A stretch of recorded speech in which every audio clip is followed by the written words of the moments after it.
Now, let's look at Romans 8:3-4 for a minute, because this is really important. For what the law could not do, weak as it was through the flesh, God did. See, we couldn't do it because in our flesh, we can't keep the law, but God can. He sent His own Son in the likeness of sinful flesh, and as an offering for sin, He condemned sin in the flesh because He lived the law perfectly. He was able to condemn sin in the flesh, so that the requirement, verse 4, so that the requirement of the law might be fulfilled in us who do not walk according to the flesh, but according to the Spirit.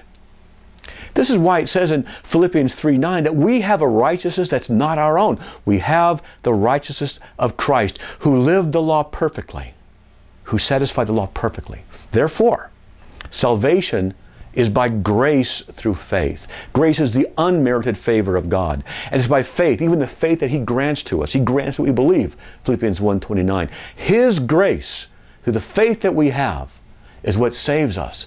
Why? Because it is not by our keeping the law, but by the lawkeeper Jesus, by what He did, God in flesh, who kept the law perfectly and died in our place. Ephesians 2:8-9 says this, for by grace you have been saved through faith, and that not of yourselves. It is the gift of God, not as a result of works, that no one should boast. And again in Galatians 3:13 it says this, Christ redeemed us from the curse of the law, having become a curse for us. For it is written, cursed is everyone who hangs on a tree. Ephesians 5:2 says, and walk in love, just as Christ also loved you and gave Himself up for us, an offering and a sacrifice to God the Father as a fragrant aroma. So let me summarize. God is perfect and holy, but we're not. He requires perfection and holiness, but we cannot be perfect and holy. God cannot sin, but we have all sinned.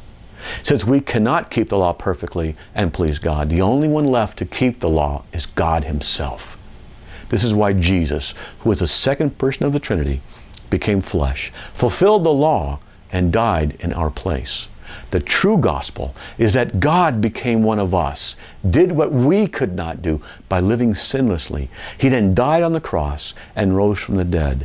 All we have to do is receive what He did on the cross on our behalf, and we receive it by faith in Him.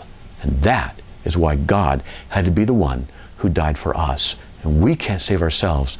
It has to be Jesus.